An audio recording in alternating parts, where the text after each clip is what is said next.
ప్రార్థన వాక్యం లేకుండా ప్రార్థన వేస్ట్. ప్రార్థన ఇంపార్టెంట్ కాదు, ముందు వాక్యం ఇంపార్టెంట్. దేవుని గురించి తెలుసుకోవాలి. నీకు ఏం తెలియకుండా ఎట్లా ప్రార్థన చేస్తావు?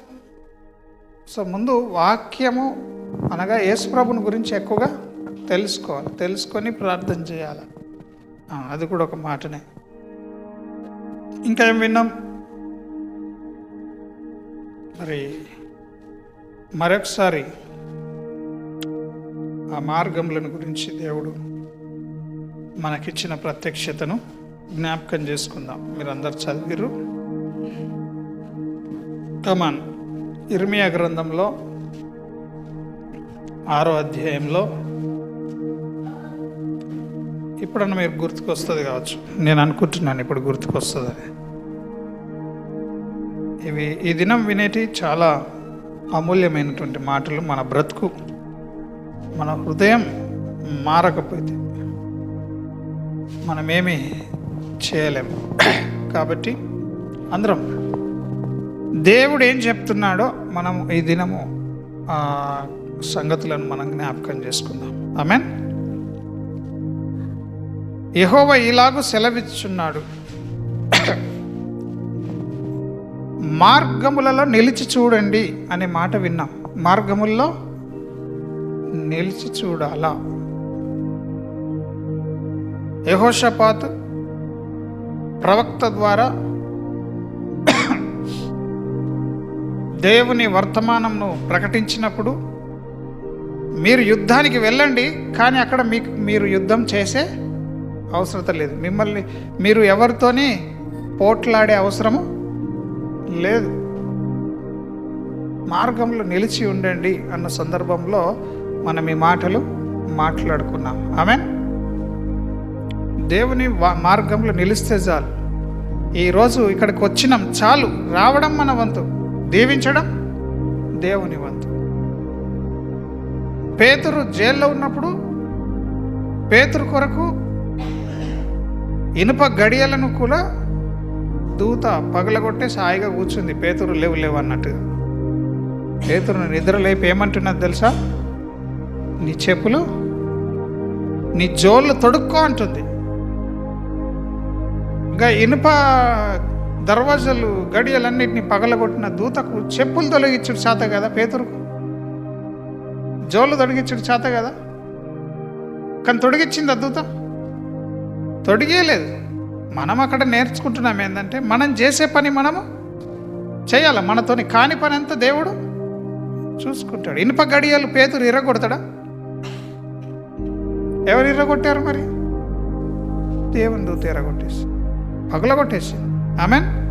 సో మనతోని కానీ దేవుడు చేస్తాడు. మనతోని అయ్యేటి కూడా దేవుడు చేయమంటేనే చేయాలి. దూత చెప్తుంది జోలు తొడుక్కొని. ఇక్కడ ఈ పాయింట్ మిస్ అవుతారు అందరూ. మనం చేసేది కూడా దేవుని వాక్యానుసారమై ఉండాలి. పక్కలకు చెప్పండి, మనం చేసే పని కూడా, మనకు చేతనైన పని కూడా దేవుడి వాక్యానుసారంగా ఉండాలని చెప్పండి. దేవుని వాక్యానుసారంగా ఉండాలి.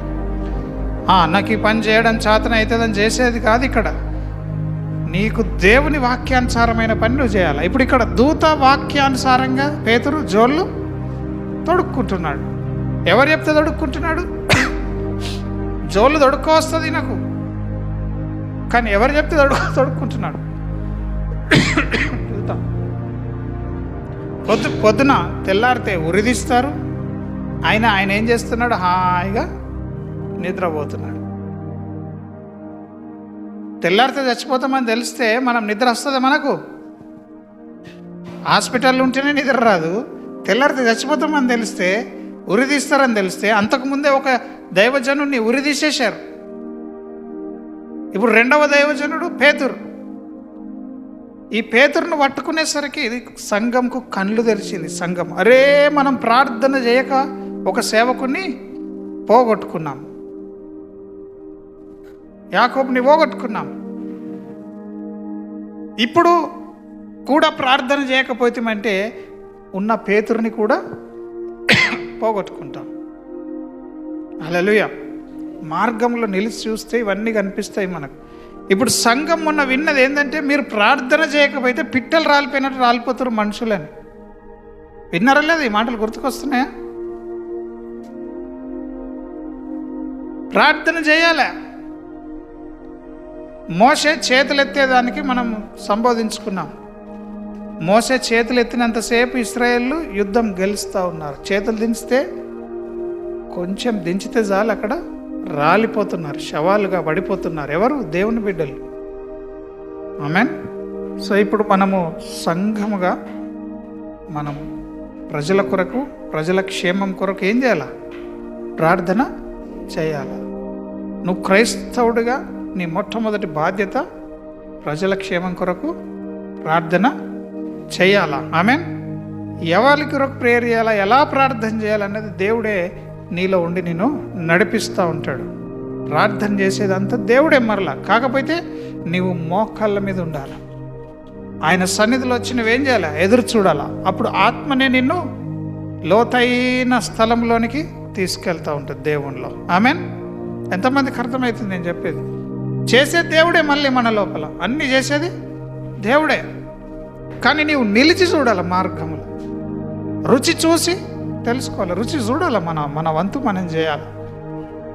రుచి ఎందుకు చూడాలంటే దేవుడు చెప్తుండు కాబట్టి, నాయనా నన్ను రుచి చూసి తెలుసుకోనండి అని అంటున్నాడు. కాబట్టి మనం ఏం చేయాలి? రుచి చూసి తెలుసుకోవాలి. ఆమేన్. సో మార్గముల్లో నిలిచి చూడండి. పురాతన మార్గములను గురించి విచారించుడి. మేలు కలుగు మార్గం ఏది అని అడిగి అందులో నడుచుకోనుడి. ఎంత మంచిగా చెప్తున్నాడు. ఏదైనా బలవంతం ఉందా? ఇలానే నడు, అందులోనే నడు అని నేను చెప్తున్నాడా? అన్నీ చూసుకో, అన్ని మార్గాలు చూసుకొని మేలైంది ఏదో అడిగి, నీకు అర్థం కాకపోయింది మేలైన మార్గం ఏదో అడిగి దాంట్లో నడుచుకో. అప్పుడు మీకు నెమ్మది కలుగును. ఆమేన్. అప్పుడు మనకేం కలుగుతుంది? Just stop. అప్పుడు మనకేం కలుగుతుంది చెప్పండి? అప్పుడు మనకేం కలుగుతుంది?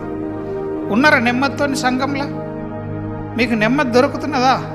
అందుకే అన్నాను, సంఘ విషయంలో, ఈ పిలుపు విషయంలో, సేవకుని విషయంలో, దేవుడు చేసే కార్యముల విషయంలో మీరు సంతోషంగా ఉన్నారా? సంఘంలో ఉంటే ఇక్కడ ఏది చెప్తే అది జరగాలన్నది ఏం లేదు. ఆమేన్. దేవుడు ఉన్న దగ్గర నెమ్మది మీకు కలుగుతుంది. ఆమేన్. ఏముంటుంది? నెమ్మది ఉంటుంది. కష్టాలు ఉండేయని కాదు, కష్టాల్లో కూడా దేవుడు మనకేం చేస్తాడు? నెమ్మది ఇస్తాడు. ఆమేన్. మీరు చూస్తే అపోస్తుల కార్యంలో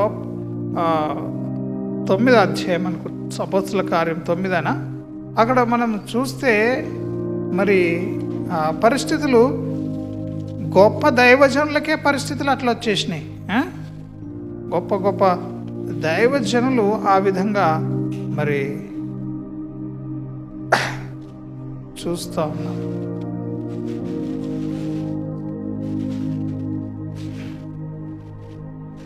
థ్యాంక్ యూ లార్డ్. హల్లెలూయా. 12వ అధ్యాయం మొదట్లో చూస్తే ప్రార్థన చేయని సంఘం, ప్రార్థన లేని సంఘం చచ్చిపోతుంది. నేను మరలా చాలా మంచిగా చెప్తున్నాను. ప్రార్థన లేని సంఘము చచ్చిపోతుంది. ప్రార్థన లేని సంఘము చచ్చిపోతుంది. ఆమేన్.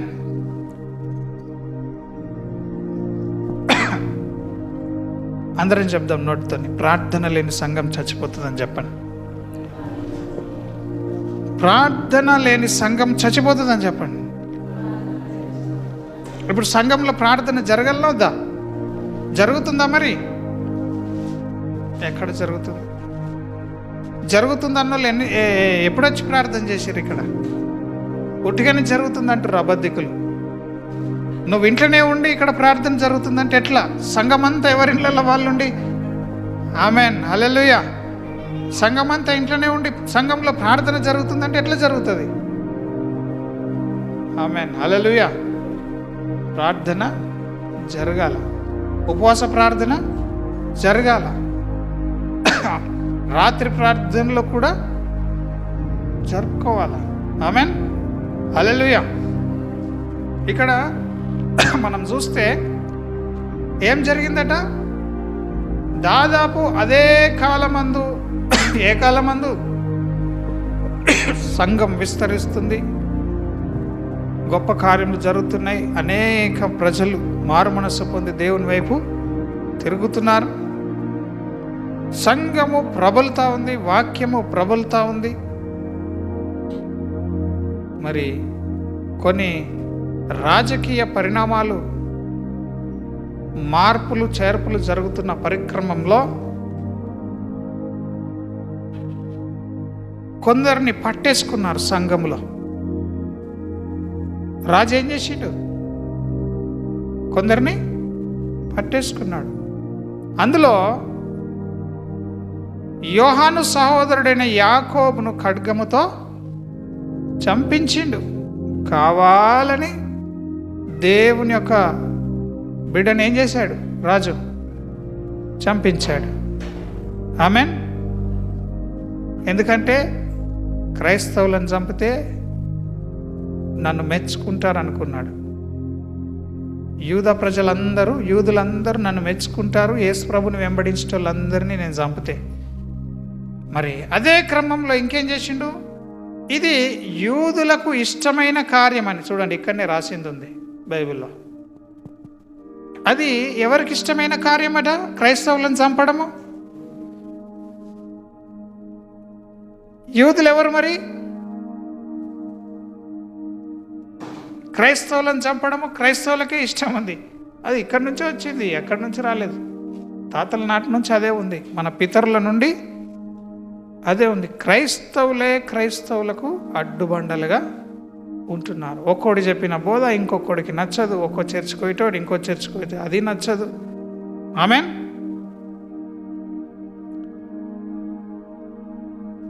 ఎందుకంటే ఎవరి పిలుపు వాళ్ళది. మరి ఆ పిలుపుని బట్టి వాక్యానుసారంగా సంఘాన్ని కడతారా అంటే అట్లా కూడా కట్టరు. ఆమెన్. హల్లెలూయా. కాపర్ అనేవాడు సంఘం కొరకు ప్రార్థన ఎక్కువగా చేస్తూ ఉండాల. నీ దగ్గర మంచి మేత ఉంటే గొర్రెలు వేరే దగ్గరికి ఎందుకు వెళ్తాయి? నీ దగ్గర మంచి ఆదరణ దొరుకుతూ ఉంటే ఇంకొక వైపు ఎందుకు చూస్తాయా గొర్రెలు? చూడవు. నువ్వు యథార్థంగా మంచి హృదయంతో సంఘాన్ని నీవు ప్రభు కొరకు సిద్ధపరుస్తూ ఉంటే, ఒక మానవత్వ విలువలు తెలిసి మనుషుల కష్టాన్ని మనం దోచుకోకుండా ఉండాలని చెప్పేసి ఇంగిత జ్ఞానంతో నువ్వు సంఘాన్ని కాస్తే గొర్రెలు సంఘాన్ని విడిచిపెట్టి పోతాయా? పోవు. దేవుని భయంతో వాక్య క్రమంలో నీ జీవితం ఉంటే సంఘస్థులు విడిచిపెడతారా? విడిచిపెట్టరు. హల్లెలూయా. ఈ మధ్యాహ్న కాల సమయం మీరు తెలుసుకోవాలి ఏంటంటే, యూదులకు ఇష్టమైన కార్యం అని ఏం చేసిరట? పేతురుని కూడా పట్టేసుకున్నారు. ఇక్కడ చూడండి, పేతురును కూడా పట్టుకొనేను. ఆ 4వ వచనంలో ఏమన్నది? అతనిని పట్టుకొని చెరసాలలో వేసిరు. ఇతన్ని పట్టుకొని చెరసాలలో వేసినప్పుడు కరెక్ట్గా పస్కా పండుగ అయిన పిమ్మట ప్రజల యొద్దకు అతన్ని తేవాలని ఉద్దేశించి కొంచెం టైం దొరికింది. ఎంత టైం దొరికింది? కొంచెం. ఆ పండుగ రాకపోతే పేతురు మరి పట్టబడుతుండేనో లేదో మనకు తెలియదు, కానీ ఆ పండుగ సందర్భంగా ఆయనని చెరసాలలో కొంత సమయము ఉంచాల్సి వచ్చింది. ఈ మాటలన్నీ ఎందుకు చెప్తున్నానంటే, దేవుని ప్రణాళికలు చాలా ఉన్నతమైనవి. దేవుని ఆలోచనలు మనుషులకు అందవు. అవి నీకు కూడా ఏం జరుగుతుందో అర్థం కాకపోతే ఒకటే నమ్మాలా, దేవుణ్ణి నమ్మాలా. ఆమెన్. ఆయన వాక్యాన్ని నమ్మాలా. నీకంటే ఎక్కువగా నీవెవరిని నమ్మాలా? దేవుని. అరే, నా జీవితంలో ఏం జరుగుతుందో నాకేం అర్థం కావట్లేదు అన్నప్పుడు కూడా నీవు ఎవరిని నమ్మాలా? వాక్యాన్ని నమ్మాలా. ఆమెన్. సో ఇక్కడ పేతురుని పట్టుకున్నారు. ముందు యాకోబుని పట్టుకొని ఏం చేశారు? చంపేశారు. కత్తితోనే ఆయనని చంపేశారు. ఇప్పుడు పేతురుని పట్టుకున్నారు. పేతురుని కూడా రేపు తెల్లారితే చంపేస్తారు. కానీ ఆ మధ్య టైంలో, ఆ కొంచెం గ్యాప్లో ఏం చేస్తున్నారో చూడండి. ఇక్కడ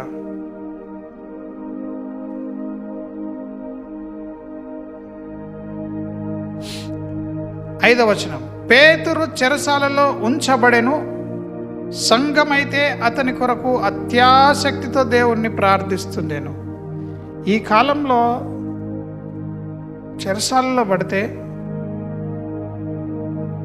మనం ప్రార్థిస్తే బయటకు వచ్చే సీన్స్ చూస్తున్నామా? ఆయా రాష్ట్రాల్లో పాస్టర్లని చెరసాలు వేసి ఎక్కడ తీసుకెళ్ళి ఏ చెరసాలు వేస్తున్నారో కూడా ఇన్ఫర్మేషన్ లేకుండా బంధిస్తున్నారని మనం న్యూస్ చూస్తూ ఉన్నాం.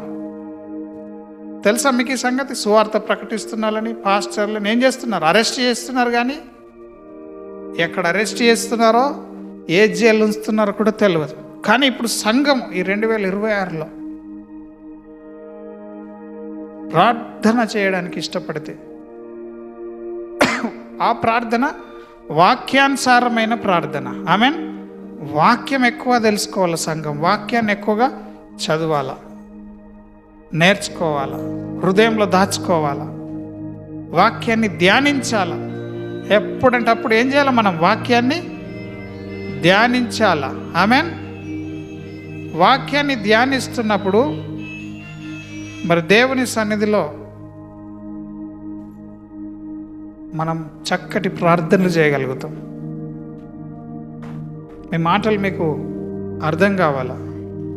ఈ మాటలు మీకు అర్థం కాకపోతే ఎప్పటికి కూడా మీ ప్రార్థన బలంగా ఉండదు. ఆ కాలంలో పేతురు జైల్లో పడ్డాడని తెలిసిన సంఘము ఏం చేసింది? ఎక్కువ ఆసక్తి, చాలా ఖచ్చితంగా దేవుడు కార్యము చేయాలని.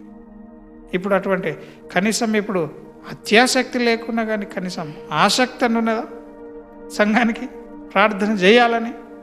పోనీ ఆసక్తి లేకపోయినా ఆశ అన్న ఉన్నదా ప్రార్థన చేయాలనేనని? ఎంతమందికి ఆశ ఉన్నది? ఆసక్తి కూడా ఉండాలి. ఆమెన్. హల్లెలూయా. ప్రార్థన చేయట్లేం కాబట్టి కార్యములు జరగట్లేదు. మరి నేను కూడా చాలా భయంతోనే ఈ సండే మరి ప్రభు సన్నిధిలో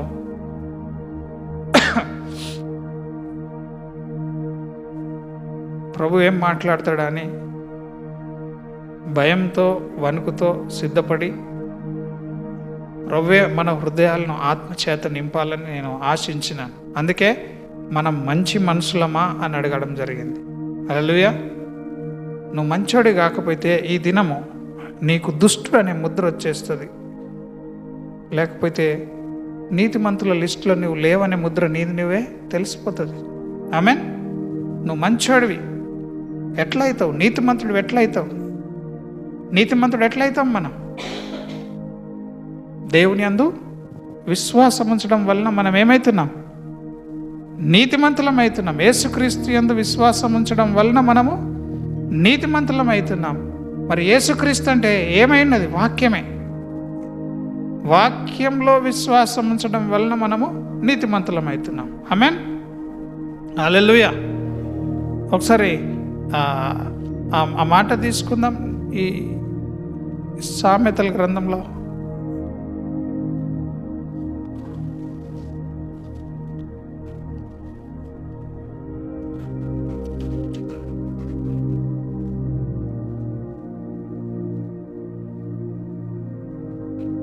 థ్యాంక్ యూ లార్డ్.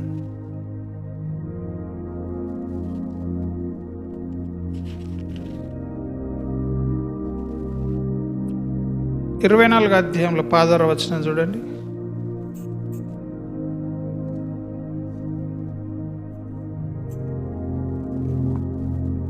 చక్కగా నేర్చుకోనండి. మీరు వింటున్నారో లేదో?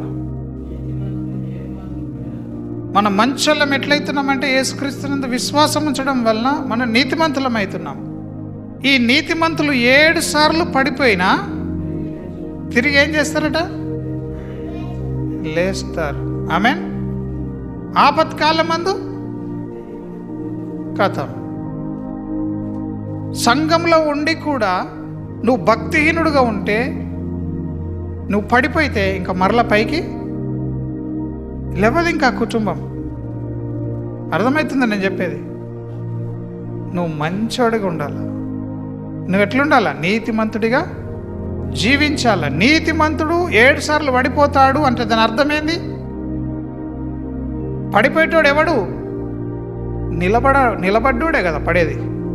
నిలబడకుండా పడిపోతామా? అంటే ఒకసారి పడిపోయిండు, కానీ మరలా ఏమవుతున్నాడు? మరలా లేచి. అంటే మనము పడిపోయిన స్థితిలో ఉండము అని అర్థం. అది ఆమేన్. మనం నిలబడాల. కష్టాలు రావని కాదు, వస్తాయి. మిస్టేక్స్ జరగాయని కాదు, జరుగుతాయి. కొన్నిసార్లు అవి నీ మేలు కొరకే జరుగుతున్నాయని మనం గ్రహించాలా. ఆమేన్. నీతిమంతుడు పడిపోతున్నాడంటే అర్థమైంది. పడ్డోన్ని పడిపోతున్నాడు అంటారా? కింద ఉన్నోడిని పడిపోయినాను అంటారా? అన్నారు. నిలబడ్డోడు ఏమైపోతాడు? పడిపోతాడు. అప్పుడే పడిపోయిందని అంటాం. మరి ఒకసారి పడిపోయినాడు 7 సార్లు పడిపోయింది అంటుంది. ఒకసారి పడిపోయితే రెండవసారి పడిపోవాలంటే ఏం చేయాలా? వాడు లేచి నిలబడలేదా? మంచోడైతే ఎన్ని కష్టాలు వచ్చినా సంఘంలో నిలబడతాడు. నీతిమంతుడు. మంచోడు ఎవరు? నీతిమంతుడు. అందుకే మనం మంచి మనుషులమా అని అడుగుతున్నాను నేను. మంచివాడైతే ఏం చేస్తాడట? పడిపోయినా కానీ నిలబడతాడు. కానీ భక్తిహీనుడు, నటించేటోడు, సంఘంలో యథార్థ హృదయం లేనోడు, మంచి హృదయం లేనోడు ఏమవుతాడు? కష్టం వస్తాడే వెళ్ళిపోతాడు. ఆమేన్. అందుకనే మీరు కలలో కూడా ఏ మనిషి గురించి చెడ్డగా మాట్లాడకండి. ఎక్కడ ఎవరి గురించి చెడ్డగా మాట్లాడకండి. ఒకవేళ మీరు ఆ విధంగా మాట్లాడుతున్నారంటే భక్తిహీనుల కిందకే వస్తారు. ఉన్నది ఉన్నట్టు మాట్లాడడంలో తప్పులేదు, కానీ లేని దాన్ని ఉన్నట్టుగా పలుకుతున్నారంటేనే కథ. అది పుకారు అయిపోతుంది. అదేమవుతుంది? నింద అంటే అర్థమైంది. లేని దాన్ని, ఆధారం లేని దానికి ఏమంటారు? ఆధారం లేని పుకార్లను ఏమంటారు?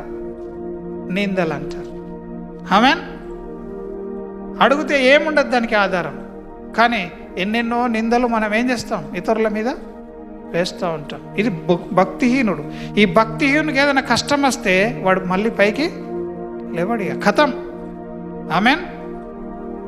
మోషే మరి ఇంటి వాళ్ళు తప్పు చేసినప్పుడు మిరియాము, అహరోన్లు ఇద్దరు తప్పు చేస్తే మిరియాముకు ఏమైంది? వెంటనే కుష్ఠరోగం వచ్చింది.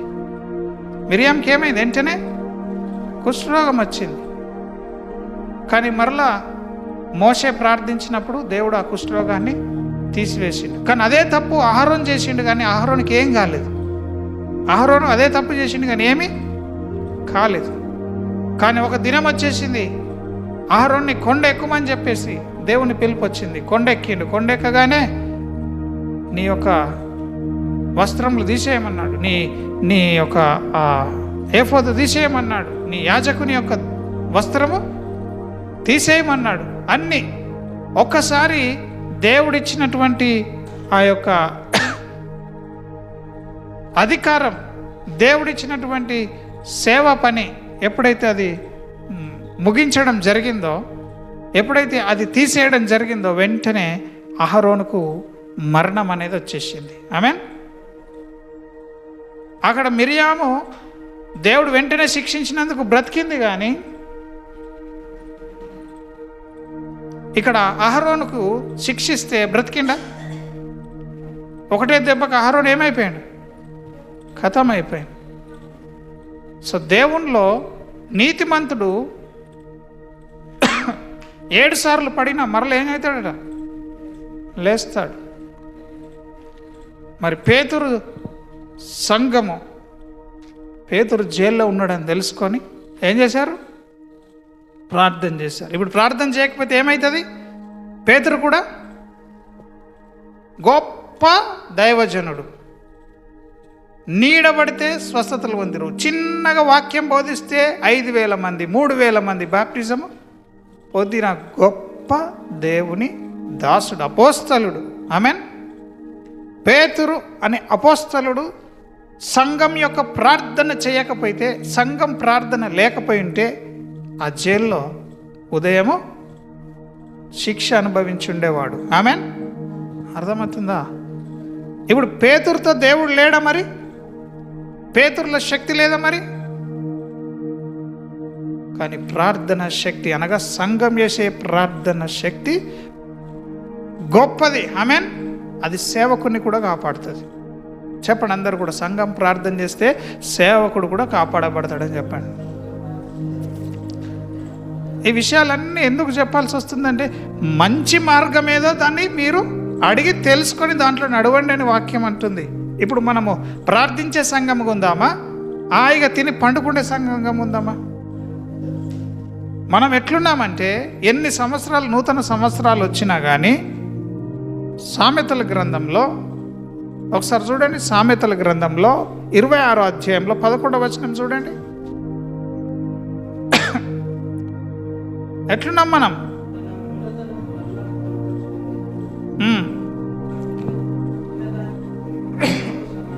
ఆమేన్, హల్లెలూయా. పోయిన సంవత్సరం ప్రార్థన చేయలేవు, ఈ సంవత్సరం కూడా ప్రార్థన చేస్తలేవు అంటే కక్కిందాన్ని నువ్వు మళ్ళీ ఏం చేస్తున్నావు? 2026 కొత్త సంవత్సరంలో మనం ఏమని నిర్ణయం తీసుకున్నాం? ప్రార్థన ఎక్కువగా జరగాలి. అప్పుడు ఎక్కువ జరగలేదు, ఇప్పుడు కూడా ఎక్కువ జరగకపోతే మనము విడిచిపెట్టిన దాన్ని మరల కక్కిన దాన్ని మరల తిన్నట్టే ఉంటుంది. ఆమేన్. పేతురు రాసిన పత్రిక తీసుకుందాం. పేతురు రాసిన పత్రికలో 2వ అధ్యాయం 22వ వచనంలో చూడండి. ఈ స్థితిలో మనము సంఘముగా ఉంటున్నాం. ఈ దినం మీద గుర్తుంచుకోనండి. ఇవన్నీ చెప్పడానికి కారణము ఈ మూల వచనమే. కక్కిన దాన్ని తినే కుక్కల్లాగా ఉన్నామట మనం. ఇక నుంచి నా బ్రతుకిలా బ్రతుకుతా నిర్ణయం తీసుకుంటాం, మరలా అదే బ్రతుకులో బ్రతుకుతూ ఉంటాం. అట్లా మనము ఉండకూడదు. ఆమేన్. అమ్మా, ఎంతమందికి అర్థమవుతుంది నేను చెప్తున్నా బాధ అంతా కూడా? మీ అందరికేమీ చేత కాకుండా అయితే లేదు కదా సేవకునుకున్నట్టు. మీ అందరూ యాక్టివ్గానే ఉన్నారు కదా. అయినా దేవుడు మంచి కృపనిస్తాడు. హృదయం సాఫ్ ఉంటే, హృదయం పరిశుద్ధంగా ఉంటే శరీరం అంతా పరిశుద్ధమే. ఆమేన్. మొదటి పిడికెడు ముద్ద పవిత్రంగా ఉంటే ముద్దంతా కూడా పవిత్రమే. దాంట్లో ఇంకా సవాల్ లేదు. ఇక వాక్యం చెప్తుంది కాబట్టి. వాక్యం ఇంకేం చెప్తున్నది? కుక్క తన వాంతికి తిరుగునట్టు. ఆమేన్. కుక్క ఏం చేస్తుందట? కక్కిన దాన్ని మరలా తింటుంది. మీరు ఎప్పుడన్నా చూస్తారా లేదు? అది కక్కుతే ఎట్లా కక్కుతుంది? మళ్ళా తింటుందట. ఇప్పుడు మన బతుకులు గట్లే ఉన్నాయి. ఇడిసబెట్టిన దాన్ని మరలా అవే బతుకులు పెట్టుకుంటున్నాం. అవే కక్షలు, అవే భేదములు, అవే ముచ్చట్లు, అవే బాధలు. ఇంటికి వెళ్తే అవే సనుగుడులు, అవే గొనుగుడులు. ఆమేన్. కనీసం 2026లో అయినా కానీ వాటన్నిటికీ దూరంగా ఉండడానికి ఇష్టపడాలి. కక్కేసినాం దాన్ని, ఇక మళ్ళా దాన్ని మనం తినకూడదు. ప్రార్థన జీవితం లేదు నీకు. దాన్ని మనం విడిచిపెట్టేసి ఇప్పటి నుంచి ప్రార్థన చేసే జీవితం కలిగి ఉంటానని నిర్ణయం తీసుకున్నాం. ఇప్పుడు మనం ఏం చేయాలా? యథార్థమైన హృదయం కలిగి ఉండాలి. అందరి విషయంలో ప్రార్థన చేసే సంఘముగా మనము ఎదగాల. ఈ దిన వాక్యం అర్థమవుతుందా మనకి? దేవుని యొక్క హృదయ భారం అదే. సంఘములో నుండే దేవుడు ప్రజలను దీవించబోతున్నాడు. సంఘములో నుంచే ఆయన ఈ లోకాన్ని ఆశీర్వదిస్తాడు.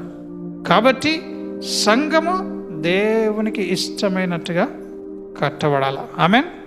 దేవుని చేతిలో ఉన్న సంఘంగా ఉండాలి.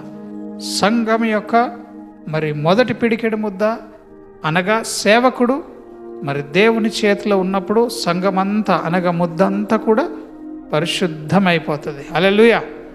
కాబట్టి మొట్టమొదటిగా సంఘము పేతురు గారి కొరకు ప్రార్థన చేసినప్పుడు దూత వచ్చేసి ఏం చేసిందట? అపోస్తల కార్యంలో చూసుకోనండి. అపోస్తల కార్యంలో 12వ అధ్యాయంలో చూడండి మరొకసారి. వాళ్ళు ప్రార్థన చేస్తే దేవుడు ప్రార్థన విని ఏం చేశాడు? చెరసాల యొక్క ఈ కాలంలో అట్లా చేస్తే ఇంకా పెద్ద కేసే అవుతుంది మన మీద. పారిపోయినోడి మీద కేసు పడుతుంది. ఆమేన్. దూత చెప్పిన మాట వింటున్నాడు అక్కడ. చలో నడుము కట్టుకొని జోలు తొడుక్కొని బయటకు వెళ్ళన్నాడు. వినండి అక్కడ ఏమేమంటున్నా. ఇదిగో ప్రభువు దూత అతని దగ్గర నిలిచెను. అతడుండిన గదిలో వెలుగు ప్రకాశించెను. దూత పేతురు ప్రక్కను తట్టి త్వరగా లెమ్మని చెప్పి హాయిగా నిద్రపోతున్నాడు. ఆయన ఇట్లా తట్టింది, లేవు లేవు అని నిద్రపోతున్నాడు. పొద్దున చచ్చిపోతాడు, కానీ హాయిగా నిద్ర పోతున్నాడు. ఎందుకు? ఆయన హృదయం ఎక్కడుంది? దేవునిలో ఉంది. ఆయన ప్రాణం ఎక్కడుంది? దేవునిలో. ఆమేన్. ఎవరు కూడా మనల్ని ముట్టలేరు, చంపలేరు. చాలామందిని హతసాక్షులు, చాలామంది మిషనరీస్ని చంపేసి ఉంటారు, కానీ వాళ్ళందరూ కూడా దేవుని కొరకు వారి హృదయాలు సమర్పించుకున్నందుకు సంతోషంగా హతసాక్షులుగా మిగిలిపోయారు. ఆమేన్. మరి హతసాక్షి అంటే చంపబడిన వారు అన్నట్టు దేవుని కొరకు. అప్పుడు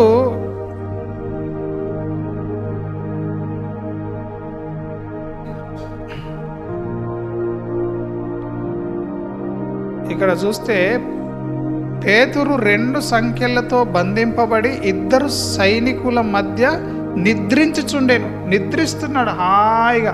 ఏం చేస్తున్నాడు? నిద్రిస్తున్నాడు. 6వ వచనంలో చూస్తే, మరియు కావలి వారు తలుపు ఎదుట చెరసాలను కాచుకొనుచుండిరి. ఇదిగో ప్రభు దూత అతని యొద్ద నిలిచెను. చూడండి ఎట్లా ఉందో. ఆయనను తట్టి త్వరగా లెమ్ము అని లేపగా సంఖ్యలు అతని చేతుల నుండి ఊడిపడ్డాయి. ఊరికేనే లేవు పేతురు లేవు అని ఆయనను తట్టగానే ఆయన లేస్తుంటే ఆ సంఖ్యలు ఏమైపోయినాయి? ఊడిపోయి కింద పడిపోయినాయి. ఇది వినడానికి అర్థమవుతుంది, కానీ అది ప్రాక్టికల్గా నిజంగా మన సంఘంలో ఆ కార్యములు జరగాలి. ఇదేదో జంతర్ మంతర్ కాదు. ఇది ఆది సంఘంలో దేవుని యొక్క ఆత్మ చేసిన కార్యం. పరిశుద్ధాత్మ దేవుడు చేసిన కార్యం అది. ఆమేన్. మరి ఆ కార్యంలో ఎక్కడ పోయినాయి? ఇప్పుడు ఆ విశ్వాసము, ఆ నమ్రత, ఆ విశ్వాస్యత మనలో ఎక్కడ పోయింది అని అంటే మన హృదయాలు దేవునికి దూరంగా అయిపోయినాయి. ఈ లోకమును ప్రేమిస్తున్నాం తప్ప దేవుణ్ణి ప్రేమించడం. మన హృదయము దేవుని మీద నుండి తీసేసుకొని ఈ లోకంలో ఉన్న విషయాల మీద హృదయాన్ని పెట్టేసరికి దేవుని యొక్క కార్యములు జరగడం ఏమైపోయింది? ఆగిపోయింది. ఆమేన్. ఎంతమందికి అర్థమవుతుంది? చాలా ఈజీ, చాలా సింపుల్. కుక్క తన వాంతికి తిరుగునటువంటి బ్రతుకులు ఉన్నాయి మనవి. కక్కుతాం, మళ్ళీ దాన్నే తింటాం. హల్లెలూయా. ఇంకిక్కడ ఏమంటున్నాడు తెలుసా? నీ జోళ్ళు నీవు నడుము కట్టుకొని చెప్పులు తొడుక్కొనమనను. అతడు అలాగూ చేసిన తర్వాత దూత నీ వస్త్రము పైన వేసుకొని నా వెంబడి రమ్మని అతనితో చెప్పని. కిడ్నాప్ చేసేసింది అన్నట్టు. కిడ్నాప్ జైలు నుంచి చేసేసింది. పేతురుని తీసుకొని బయటకు విడుదలనిచ్చింది. అందుకే మన పౌరసత్వం ఇక్కడ లేదు, పరలోకంలో ఉంది. ఆమేన్. మనకి ఇక్కడ ఏది కూడా నిలువరమైన పట్టణము లేదు. మనకున్న పట్టణము పరలోకంలో ఉన్న సియోను పట్టణం. ఆమేన్. హల్లెలూయా. దేవునితో ఉండడానికి మనం ఇక్కడి వారం కాదు, మనము పైనుండి వచ్చిన వారంగా దేవుడు మనల్ని మారుస్తూ ఉన్నాడు. హల్లెలూయా.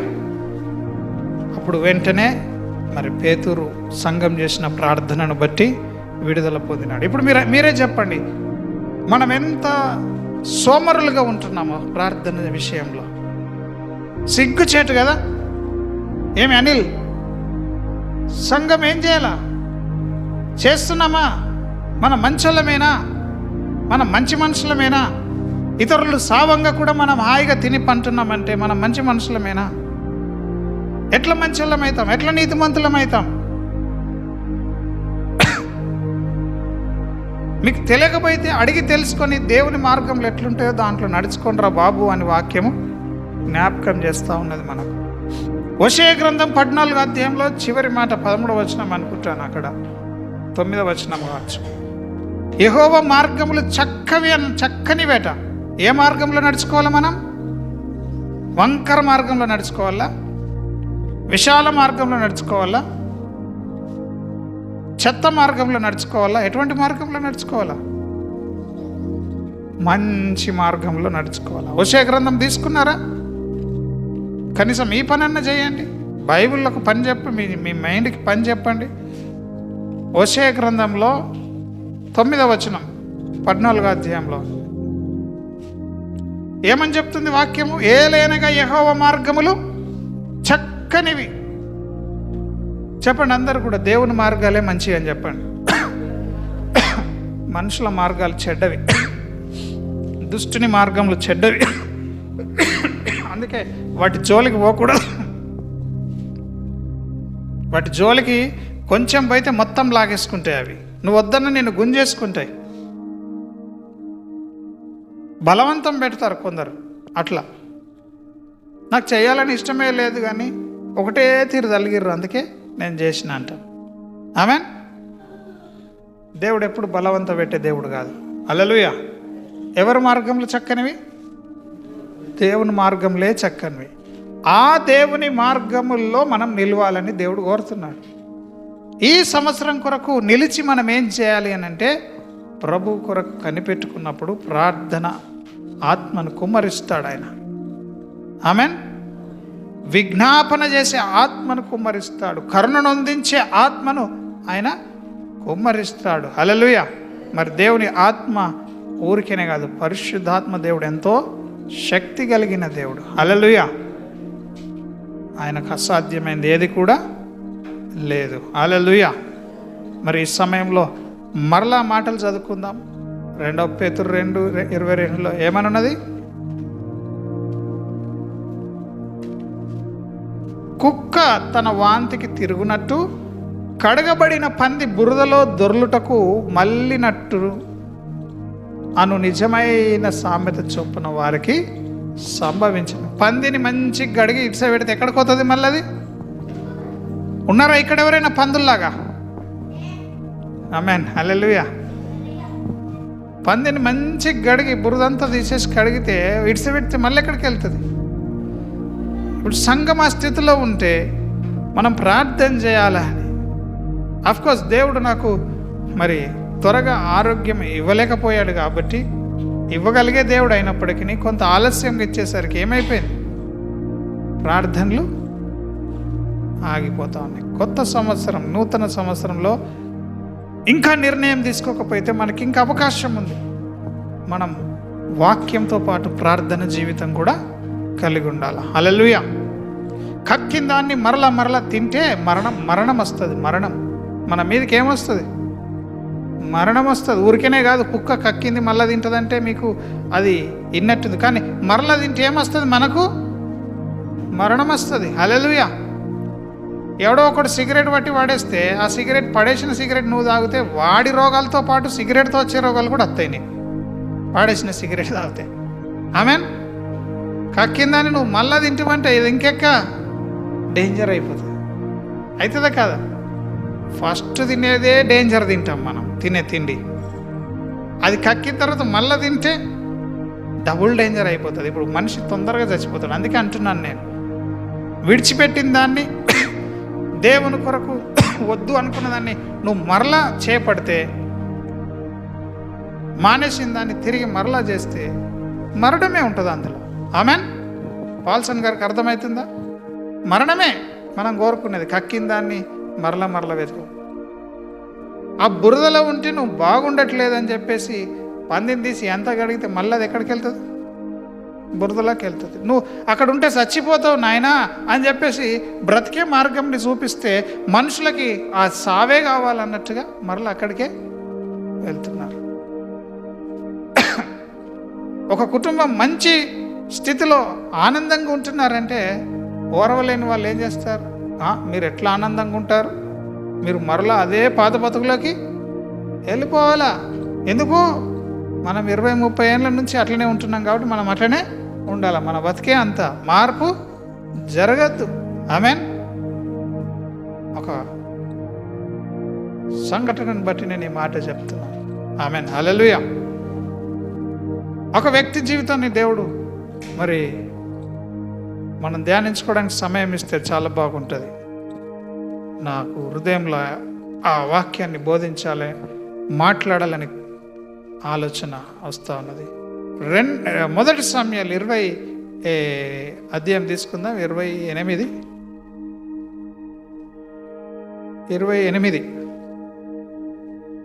మొదటి సమయాలు 28లో ఒక రాజు ఉన్నాడు. ఆ రాజు పేరు సౌలు. ఏం పేరు? అమ్మ చాలా జాగ్రత్తగా వినండి, అందరు వినండి. ఒక రాజు ఉన్నాడు. ఆ రాజు పేరు సౌలు. ఆ సౌలును దేవుడు ఎన్నుకున్నాడు. ఎవరు ఎన్నుకున్నారు? దేవుడు.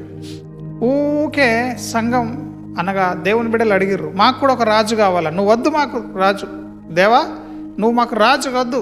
మనుషులందరికీ రాజులు ఎట్లున్నారో దేవుని బిడ్డలకు కూడా ఎవరు ఉండాలా? రాజులు కావాలా. ఆమేన్. ఈ రాజు కావాలని అడిగినప్పుడు దేవుడే సౌలును ఏం చేసిండు? రాజుగా అభిషేకించిండు. రాజుగా అభిషేకించబడ్డటువంటి సౌలు గారు ఏం చేశారు? ఆ రాజ్యంలో ఉన్న దేవునికి విరోధకరంగా ఉన్నటువంటి మాంత్రికులను కర్ణపిశాచి గల వాళ్ళని, ఇంకా గారడి వాళ్ళని, సోదే చెప్పే వాళ్ళని అందరినీ కూడా ఏం చేసిండు? రాజ్యంలో ఉండకుండా ఎల్లగొట్టేసిండు. ఒక విధంగా మరణ భయం చేత అందరు పారిపోయారు సౌలు రాజు దెబ్బకు. సౌలు దేవుని చేత ఎన్నుకోబడి ఏమైండు? రాజు అయినాడు. రాజు కాగానే గొప్ప రోషంతో ఏం చేశాడు? ఆ రాజ్యంలో ఉన్న మాంత్రికులందరినీ కూడా వెళ్ళగొట్టాడు. ఆమెన్. అన్ని రకాల వాళ్ళని, గారడి విద్య గల వారిని, మరి శకునం చూసే వాళ్ళని, ఆమెన్, అందరిని వెళ్ళగొట్టేసిండు. ఇంకెవ్వడు కూడా ఉండదు. ఎవడైనా ఉంటే వాడిని ఏం చేయాలి? మనం చంపేసేయాలనేసరికి ప్రాణాలు చేతిలో పట్టుకొని అందరు ఏమైపోయారు? రాజ్యం విడిచి అక్కడక్కడ అడవిళ్ళల్లో అక్కడక్కడ బతుకుతూ ఉన్నారు, ఎవ్వరికి తెలియకుండా. ఆమెన్. ఈయన రాజుగా కొంతకాలం ఏలినాడు. కొంతకాలం ఏలిన తర్వాత మరి ఈయనకి నడిపించే నాయకుడు సమూయేలు. ఆయనకి దేవుని యొద్ద నుండి మాటలు తీసుకొచ్చి చెప్పే పాస్టర్ సమూయేలు. ఆ సమూయేలు కాస్త వృద్ధుడై చనిపోయాడు. వృద్ధుడై ఏమైపోయాడు? చనిపోయాడు. పాస్టర్ చనిపోయిందంటే దేవునితో కనెక్షన్ ఏమైపోయింది? కట్ అయిపోయింది.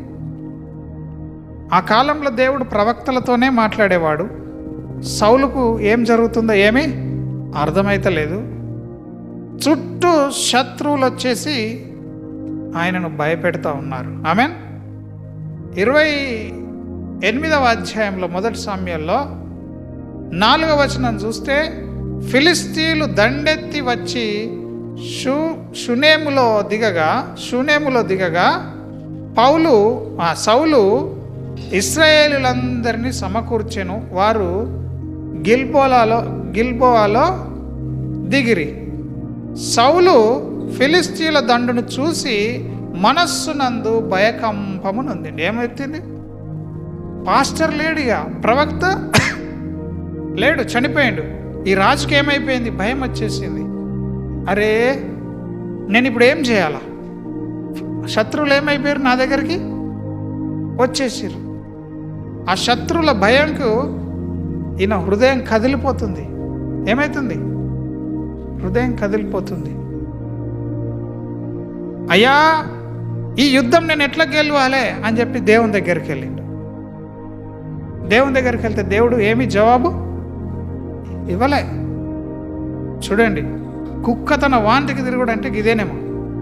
హల్లెలూయా. సౌలు దేవుని హృదయాన్ని దుఃఖపరిచిండు. దేవుడు చెప్పింది ఒకటి, ఆయన చేసింది ఒకటి, కాబట్టి దేవుడు ఆయనతో మాట్లాడట్లేదు. సరే దేవుడు మాట్లాడతలేడు కదా అని చెప్పి పాస్టర్ వేసుకునే ఆ యొక్క యాజకుని యొక్క వస్త్రముల్లో ఉన్న ఊరిం అనే ఒక రాయి, ఒక పలక, ఆమెన్, ఇక్కడ వేసుకునే చెస్ట్ ప్లేట్లో అదొక పలక, ఒక ప్లేట్, మంచి రాయి. ఆ ఊరిమి దగ్గరకు అడిగిండు, మీరు యాజకుడు వేసుకునే దగ్గర ఇక్కడ ఏముంటాయి? బ్రెస్ట్ ప్లేట్లు ఉంటాయి ఇక్కడ 2. అందులో దేవా నేను యుద్ధానికి పోవల్లా అని అడిగితే అప్పుడు ఆ ప్లేట్ ఆ యొక్క ఊరి ఏమవుతుంది? వెలుగుతుంది. S R no. అందులో నుంచి ఏమొస్తుంది ఆయనకి? S R no, 2. నేను ఇప్పుడు నేను కొట్టాలనుకుంటున్నాను, కొట్టల్లా వద్దా అంటే మనకు ఉన్నటువంటి స్టడీ ప్రకారం అదేమవుతుంది? వెలుగుతుంది. వెలిగినప్పుడు ఎస్ దేవుడు ఓకే అంటున్నాడు, కొట్టాలి అని చెప్పేసి వెళ్ళిపోయేవాళ్ళు దేవుడు మాట్లాడినప్పుడు. ఉరిం అంటే ఏంటిది? యాజకుడు వేసుకునే డ్రెస్లో ఉన్న ఈ 2 ప్లేట్లలో అందులో ఒకటి. ఆమేన్. అర్థమవుతుందా? సో దేవుడికి ప్రార్థన చేస్తే జవాబు రాకపోతే ఈ ఊరిమిని పోయి అడిగేవాళ్ళు. ఇక్కడ ఏమున్నది? యెహోవా స్వప్నము ద్వారా కానీ ఊరిము ద్వారా కానీ ప్రవక్తల ద్వారా కానీ ఏమీ సెలవీయలేడు. హల్లెలూయా. నీకు కూడా ప్రార్థన చేస్తే ఎక్కడి నుంచి జవాబు రాకపోతే ఎవరో ఒకళ్ళు వస్తారు. ఇక్కడ మంచిగా చూస్తాడట, చేయి పట్టంగానే అన్నీ తెలుస్తాయట. చేయి పట్టంగానే అన్ని ఎన్ని కుటుంబాలు ఈ విధంగా శోధించబడవు? ఎటన్నా తీసుకపోర్రి, ఎన్ని రోజులు చూస్తారు అని అంటారా అన్నారా? ఇప్పుడు సౌలు పరిస్థితి అట్లనే ఉంది. నీకు యేసు ప్రభు మాట్లాడతలేడు, నీకు పాస్టర్ ద్వారా మాట్లాడతలేడు, నీకు ప్రవక్తల ద్వారా కూడా మాట్లాడతలేడు. ఆమెన్. హల్లెలూయా. మీరు చాలా జాగ్రత్తగా దీన్ని మీరు అర్థం చేసుకోవాలి. దేవుడు మాట్లాడకపోయేసరికి, దేవుడు స్వస్థపరచకపోయేసరికి ఈ యేసు ప్రభుని నమ్ముకున్న వాళ్ళు పక్కతో వాళ్ళు దొక్కుతారు. ఇక మాంత్రికుల దగ్గరకో, ఇంకా ముహూర్తాలు చూసే వాళ్ళ దగ్గరకో. దేవుడు చెప్తాడు ముహూర్తం? చెప్పడు. ఇంకా జాతకాలు చూసేవాళ్ళు, పెళ్ళి, క్రిస్టియన్ పెళ్ళి సిగ్గుచేటు, వాళ్ళు కూడా ఏం చేస్తారు? జాతకాలు రహస్యంగా సంఘంలో తెలిస్తే బాధ అవుతుందని నాకు తెలుసు కాబట్టి చెప్తున్నాను కదా. పాల్సన్ ఏం చేస్తారు? జాతకాలు చూపించుకొని పెళ్ళి. క్రిస్టియన్సే మళ్ళీ చర్చికి పోతారు, హల్లెలూయా స్తోత్రం అంటారు వీళ్ళంతా. ఎందుకు? పాస్టర్లు బలంగా లేరు. వాళ్ళు పాస్టర్ల దగ్గరికి ఎందుకు వస్తారు? ఏదో సోద చెప్పేటోళ్ళు లెక్క 2 మాటలు చెప్తాడేమని వస్తారు. కానీ దేవునికి భయం ఉంటుందా? దేవుని భయం ఉన్న వాళ్ళు అట్లా ఆశ పెట్టుకోరు, వాక్యాన్ని నెరవేరుస్తారు. నా జీవితంలో ఏమవుతుందో చెప్పు అంటే అది మనం అడుగుతాం కదా, సోద చెప్పేటోళ్ళని, గారడి విద్యాలని, ఇంకేం చేసేటోళ్ళని అడుగుతాం, షేర్ చూసేటోళ్ళని. ఆమెన్. ఇవాళ రేపట్లో పాస్టర్లు కూడా అట్లనే తయారైపోయారు విశ్వాసులకి. పాస్టర్లు అయ్యా ఇది చేయొచ్చా, మంచిదేనా, అవుతుందా కాదా, ఇట్లా అడుగుతున్నారు. ఆమెన్. హల్లెలూయా. ఆ కాలం పోయింది. నీకు నీవే దేవునితో మంచి సంబంధము కలిగి ఉండే కాలంలో ఉంటున్నాం. వాక్యం ఏం చెప్తుందో నువ్వు తెలుసుకోవాలా, వాక్యంలో నిలిచి ఉండాలా. పొరపాటున గనుక నువ్వు ఇంకేదన్నా తప్పు పని చేసినా దేవుడు క్షమిస్తాడేమో కానీ ఈ మాంత్రికుల దగ్గరికి పోయి ఈ యొక్క దురాత్మల మీద ఆధారపడ్డ వాళ్ళని మాత్రం వారికి ఏ ప్రార్థనలు పనిచేయవు. తర్వాత వాళ్ళ పరిస్థితి చాలా డేంజర్ అయిపోతుందని వాక్యము స్పష్టంగా సెలవిస్తూ ఉన్నది. ఆమెన్. ఇప్పుడు ఈ సౌలు రాజే ఏం చేసిండు? మాంత్రికుల్ని అందరినీ వెళ్ళగొట్టిండు. ఇప్పుడు దేవుడు మాట్లాడకపోయేసరికి ఊరిమిలో నుంచి మాట్లాడలేదు, అలాగే స్వప్నముల్లో దేవుడు మాట్లాడతలేడు. కనీసం ఏదో ఒక ప్రవక్తతోనన్నా కానీ ఇన్ఫర్మేషన్ దేవుడు పంపించకపోయేసరికి సౌలుకి ఏమవుతుందంటే భయంతో తల పగిలిపోయి పిచ్చి ఎక్కుతుంది అన్నట్టు. ఆ పిచ్చితనంలో, ఆ టెన్షన్లో ఆయన ఏం చేశాడంటే, ఎవరన్నా సోద చెప్పేటోళ్ళు ఉన్నారా? కర్ణపిశాచిని వాడేవాళ్ళు ఉన్నారంటే ఒక మనిషికి ఒక ఆత్మను పనోడుగా పెట్టుకున్నారు. కర్ణపిశాచి అంటే ఏంటిది? ఒక మంత్రగత్తె ఒక ఆత్మను వాడుకుంటుంది. దేని కొరకు? ఈ మంత్రగత్తె చెప్పిన పనులన్నీ చేయడానికి కొరకు. ఎప్పుడు ఆమెతో ఏముంటుంది? ఒక కర్ణపిశాచి అంబడి ఉంటుంది. ఆ కర్ణపిశాచి అని బైబిల్లో చక్కగా రాయబడ్డది. చాలా రకాలైనటువంటి దురాత్మలు ఉంటున్నాయి. ఆమెన్. ఇప్పుడు సౌలు ఏం చేశాడు? మెల్లిగా అక్కడున్న వాళ్ళకి చెప్తున్నాడు, నా కొరకు మీరు కర్ణ పిశాచము గల ఒక స్త్రీని కనుగొని. స్త్రీని, మరి పురుషుడిని ఎందుకు అడగలేదో మనకు తెలియదు. నేనేమనుకుంటున్నానంటే ఆ పని చేసే వాళ్ళంతా స్త్రీలే ఉంటారు. ఈ మంత్రగత్తెలు, ఈ కర్ణ పిశాచులు ఎక్కడ వేసి చూసినా కానీ స్త్రీ జనాభానే ఎక్కువ ఉంటుంది. స్త్రీలే ఎక్కువ మంత్రాలు నేర్చుకుంటారు, స్త్రీలే ఎక్కువ పబ్లిక్ని రీచ్ అవుతారు. కాబట్టి ఈయన కూడా ఇక్కడ ఏమడుగుతున్నాడు, కర్ణ పిశాచిని వాడుకునే, యూజ్ చేసుకునే ఒక స్త్రీని నాకు కనుగొనండి, ఎక్కడుందో తెలుసుకోనండి. అందరిని చంపేసింది నువ్వే రాజా అంటే అయిపోతుండే. వీళ్ళు లేదు లేదు, ఒక్క ఆమె ఉన్నది. ఎక్కడున్నది? తప్పించుకొని ఒక ఆమె బ్రతుకుతున్నట. అది కూడా వీళ్ళకి తెలిసి కూడా బ్రతకనిచ్చిర్రంటే చూడండి రాజ్యం ఎంత విఫలమైందో. అర్థమవుతుంది. ఒక దగ్గర కర్ణపిశాచిని వాడుకొని మరి అటువంటి దేవునికి విరోధమైన పనులు చేస్తున్న ఆమె ఉన్నదని రాజ్యంలో తెలిసి కూడా ఎవరు చెప్పలేరంటే రాజే కాదు దొంగ, రాజ్యంలో ఉన్నోళ్ళు కూడా ఆమె దగ్గరికి పోతున్నట్టున్నారు. ఆమెన్. మీరు చూడండి అక్కడ. సో కక్కిన దాన్ని మరల తినే పరిస్థితికి వచ్చిండరా లేదా? అందరిని చంపి ఎల్లగొట్టి నా రాజ్యంలో ఉండొద్దన్నోడే మరల వాళ్ళ దగ్గరికి సహాయానికి పోతున్నాడు. ఇప్పుడు ఏమైపోతాడు? కక్కిన దాన్ని తింటే ఏమైపోతామని తెలుసుకున్నాం, చచ్చిపోతాం. ఆమెన్.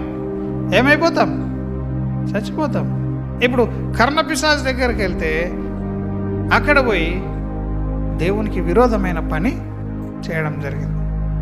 అందులో నుంచి పోయి నా కొరకు ఒక వ్యక్తిని నువ్వు పాతాళంలో నుంచి పిలవాలన్నాడు. సరే, ఏం పేరో ఆయన పేరు చెప్పంటే ప్రవక్త అయిన సమూయేలుని విలువ అంటే ఆ కర్ణపిశాచి పిలుస్తుంది. ఆ మంత్రగత్తె పిలిస్తే సమూయేలు పాతాళం నుంచి బయటకు వచ్చేస్తూ ఉన్నాడు.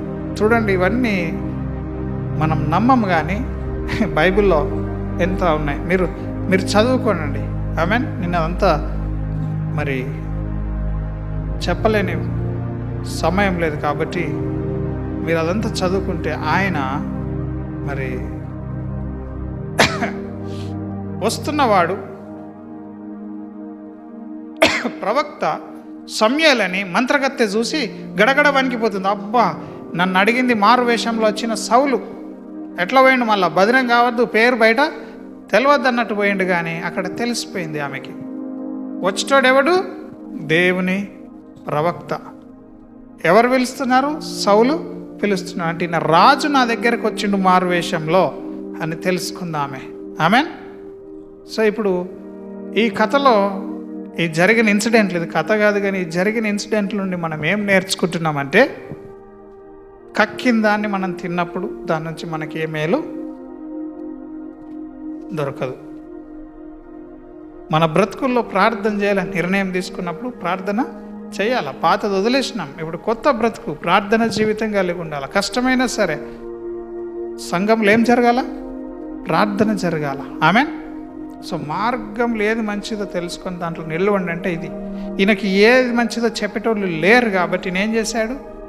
కాపరు లేని గొర్రెలు నశిస్తాయి అన్నట్టు ఈయన మళ్ళీ మాంత్రికులను ఆశ్రయించాల్సి వచ్చింది. ఆమెన్. అదేదో గమ్మున నేను దేవుని బిడ్డను, దేవుడు ఏమన్నా చేయనని ఉంటే అయిపోతుండే. కానీ నువ్వు చస్తావురా అనే మాటని ఇంకా భయపడుతున్నాడు. అసలు అడగకున్నా బాగుండేది, ఏమవుతుందో ఫ్యూచర్ ఏందో అడగకున్నా బాగుండేది. అడిగితే సమూయేలు ఏం చెప్పాడు? పోయింది, నీ మీదికెళ్ళి దేవుని ఆత్మ వెళ్ళిపోయింది, మీరు చచ్చిపోతారు, నువ్వు నీ కుమారులు అంతా ఏమైపోతారు? చచ్చిపోతారని విన్నాడు. చచ్చిపోతారని విన్నాక ఆయనకు అప్పుడేమో భయకంపము, ఇప్పుడేమో భయం పట్టేసుకుంది. ఆమెన్. ఒకసారి మీరు ఆ మాట చూడండి. ఇక్కడ ఆయనకు మళ్ళీ ఏమైందో,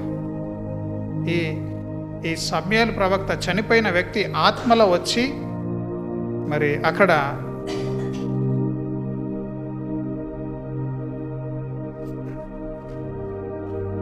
ఇరవై వచనంలో సమూయేలు మాటలకు సౌలు బహుభయం ఉంది. ఏముందండి? మళ్ళీ ఎవ్వరు మాట్లాడతలేరు, అదొక భయము. ఫిలిస్తీన్లు వచ్చి చంపుదామని నిలబడ్డారు, అదొక భయము. ఇప్పుడు సమూయేలు వచ్చి నేనేం చేయలేను, అది దేవుడే చూసుకుంటాడు, అంతా దేవుని చేతుల్లో ఉంటుంది, నువ్వు చస్తావు అని చెప్తున్నాడు, ఇదొక భయం. ప్రతిదానికి ఏమైపోతున్నాడు? భయపడతా ఉన్నాడు. ఆమేన్. మరి అందుకే మనము పాత రోత బ్రతుకులకు వెళ్ళొద్దు, కయ్యాలాడద్దు, జగడం ఆడద్దు. అదంతా మనం ఇడ్సబెట్టేసినాం. ఫస్ట్ మనం మనిషిని మనిషిగా ప్రేమించాలా. ఆమేన్. ప్రతి ఒక్కరిని ఏం చేయాలి? మనం ప్రేమించాలి. యేసుప్రభు దేవుడు కేవలం కొందరికే కాదు, దేవుడు అందరికీ దేవుడు. ఆమేన్. ప్రజలందరికీ కూడా యేసుప్రభు దేవుడే. ఈరోజు కాకపోయినా రేపైనా ప్రతి మోకాలు ప్రభు ఎదుట వంగుతుంది అంటున్నాడు. ఆమేన్. హల్లెలూయా. ఈ దినం, ఈ మధ్యాహ్న కాల సమయం మనం నేర్చుకున్నది ఒకటే, ప్రార్థన జీవితము ఇష్టపడాలి. మనం ప్రార్థన జీవితాన్ని ఇష్టపడాలి. అప్పుడు నీ వల్ల నీ కుటుంబము బ్రతుకుతారు, నీ వల్ల నీ సంఘము బ్రతుకుతారు, నీ వల్ల అనేక ప్రజలు ఏమవుతారు? బ్రతుకుతారు. నువ్వు ప్రార్థన చేయకపోతే చాలామంది చచ్చిపోతున్నారు నీ వల్ల. ఆమేన్. నీవే కారణమని ఈ దినం తెలుసుకోవాలా. ఆలోచించి, నువ్వు మంచోడువా చెడ్డోడువా? మళ్ళొకసారి అడగండి, నువ్వు మంచోడువా మంచిదానివా అని అడగండి. మన మంచోళ్ళమేనా? ప్రార్థన చేయకుండా వంటున్నాం మంచోళ్ళమేనా? ఇతరులను రక్షించట్లేదు మనం మంచోళ్ళమేనా అని అడగండి. అప్పుడు తెలుస్తుంది దేవునిలో మనం ఎలా మసులుకోవాలి. ఆమేన్.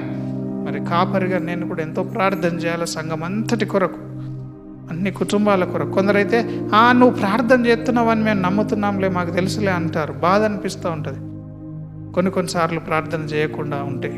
ఆమేన్. సేవకుని నమ్ముతారు. మరి సేవకుడు కూడా నమ్మకమైన సేవ చేయడానికి ఆశ కలిగి ఉన్నాడు. కాబట్టి మీరందరూ కూడా మీకు ఏది అభ్యంతరంగా ఉన్నా వెంటనే దాన్ని క్లియర్ చేసుకోవాలి. ఆమేన్. అది మనసులో పెట్టుకోవద్దు, హృదయంలో దాచిపెట్టుకోవద్దు. పలానా నాడు నన్ను ఇట్లా అన్నారని మనసులో పెట్టుకోవద్దు. ఎందుకంటే చనిపోతే ఏది తీసుకెళ్ళలేము. ఆ విధంగా సనుగులు గునుగులు హృదయంలో ఉంటే వెంటనే చచ్చిపోతాం మనం. హల్లెలూయా. యథార్థవంతులు దేవుణ్ణి చూస్తారు. హల్లెలూయా. యథార్థవంతులు ఏం చేస్తారు? దేవుణ్ణి చూస్తారు. మంచి హృదయం ఉన్న వాళ్ళని దేవుడే కాపాడుకుంటాడు శ్రమలు వచ్చినా కానీ. కళ్ళు మూసుకుందాం అందరం కూడా. ఈరోజు నువ్వు మంచివాడవా? ప్రార్థన చేస్తున్నావా? ప్రార్థన చేస్తలేవా? మానవత్వం ఏమన్నా నీలో ఉందా? ప్రతి మనిషిని నువ్వు ప్రేమించగలుగుతున్నావు? ప్రేమ కలిగి సత్యము చెప్పుచు క్రీస్తు వలె ఉండటానికి మనం అన్ని విషయాలు ఎదుగుతున్నామా? ఎదగట్లేదా? ఒకసారి నిన్ను నీవు పరీక్షించుకో. ఈ దినం పరీక్షించుకో, నేను మంచి మనిషినా అని. ఒకవేళ నీకు ఎక్కడన్నా నువ్వు కావు మంచి మనిషివి అని అనిపిస్తే వెంటనే వాక్యం చేత దాన్ని కడుక్కో. ఎక్కడెక్కడ ప్రభు మరి నిన్ను దర్శిస్తున్నాడో ఆ విషయాల్లో కొన్ని ప్రకృతి సంబంధమైన దేవుడిచ్చినవి ఉంటాయి మన హృదయాల్లో. అవి ఎంత ప్రార్థన చేసినా పోవు. మరి మీరు ఏ దాని గురించి ప్రార్థన చేస్తున్నారో అది తెలుసుకొని ప్రార్థన చేయండి. కొన్ని దేవుడు దీవించిన దాన్ని మనం శపించలేం, దేవుడు కావాలనుకున్న దాన్ని మనం వద్దు అని అనలేం. దేవా, నా జీవితంలో నీ చిత్తమే నెరవేరునుగాక ప్రభా, నన్ను నేను నీకు అప్పచెప్పుకొంచున్నానయ్యా, నీ కార్యములు నా జీవితంలో జరుగునుగాకని అందరం కూడా ప్రార్థన చేద్దాం, సిద్ధపడదాం. మంచి మనుషులు, యథార్థమైన మనుషులు, యథార్థ హృదయం కలిగిన మనుషులు మరి బల్లాలో పాలు పొందితే నిజమైన బల్ల యొక్క బలము, శక్తి, ఆ యొక్క దేవుని యొక్క ఉద్దేశం మనం అర్థం చేసుకుంటాం. మరి ఇక్కడ మన ముందైతే దేవుని రక్తంగా ద్రాక్షరసము, ఆయన శరీరముగా రొట్టెను మనం కలిగి ఉంటున్నాం. మరి అది తిని త్రాగి దాంట్లో పాలు పొందుతున్నాం. మనం అయోగ్యంగా ఎవరం పాలు పొందకుండా యోగ్యమైన స్థితిలో మరి అందులో పాలు పొందాలని నేను సేవకునిగా నేను మీకు జ్ఞాపకం చేస్తూ ఉన్నాను. చిన్న ప్రార్థన చేసుకుందాం. దయగల తండ్రి, ఇంతదాకా మీరు మాకు తోడుగా ఉన్నందుకు వందనాలు. మరి నిజంగా మేము మా హృదయాలను పరీక్షించుకునే సమయం నాయన, ఎవరినో మేము తీర్పు తీర్చకుండా ఎవరినో చూసి మా యొక్క వారి తప్పిదములు మేము లెక్కలోనికి తీసుకోకుండా మమ్మల్ని మేము పరీక్షించుకుందాము గాక. మేము మంచివారిగా ఉంటున్నామా, నీతిమంతుల గుంపులో ఉంటున్నామా, మరి భక్తిహీనుల గుంపులోనికి వెళ్ళిపోతున్నామా మాకు తెలియదు నాయన. మేము పరీక్షించుకోవడానికి నీ జ్ఞానం మాకు దయచేయండి. ఇదిగో ఈ సమయంలో బల్లా కొరకు సిద్ధపడుతున్న మా ప్రియుల హృదయాలన్నీ కూడా యథార్థమైన హృదయాలుగా మార్చబడినవని నమ్ముతున్నాం. ఒప్పుకొని విడిచిపెట్టి ఇదిగో ఈ దినము నాయన మరణము నిన్ను నేను అడుగుతున్నాను, నీ ప్రాణాన్ని అడుగుతున్నానంటే మేమందరం సిద్ధముగా ఉందుముగాక. ప్రభువా, మరి ఏ దినమున ఏమి జరుగుతుందో మాకు తెలియదు కనుక దయచేసి నీ ఆత్మ ద్వారా మా చేయి పట్టి నడిపించండి. మేము నడవలసిన త్రోవను మాకు నేర్పించండి తండ్రి. నిజముగా మేము నీ శిష్యులమని ప్రజలు తెలుసుకున్నట్లు ఒక మంచి ప్రేమను సంఘములో కుమ్మరించండి. నీ ప్రేమ చేత ప్రతి ఒక్కరూ నింపబడి ఇదిగో ఎక్కడ ఎటువంటి అభ్యంతరాలు లేకుండా తండ్రి మరి నీవు సంఘాన్ని బలపరచండి. అభ్యంతరాలు రాక మానవంటున్నావు, కానీ ఎవరి వలన అభ్యంతరాలు వస్తాయో వారికి శ్రమ అంటున్నావు నాయన. మరి సంఘంలో మరి అందరూ కూడా నీ మాటలు విని నీ సన్నిధిలో బలం పొందుకుందరు గాకని, ఘనత మహిమ ప్రభావాలు మీకే చెల్లును గాకని యేసు నామమున ప్రార్థిస్తున్నాము తండ్రి. ఆమెన్. ఆమెన్. బల్లలోకి వెళ్దాం.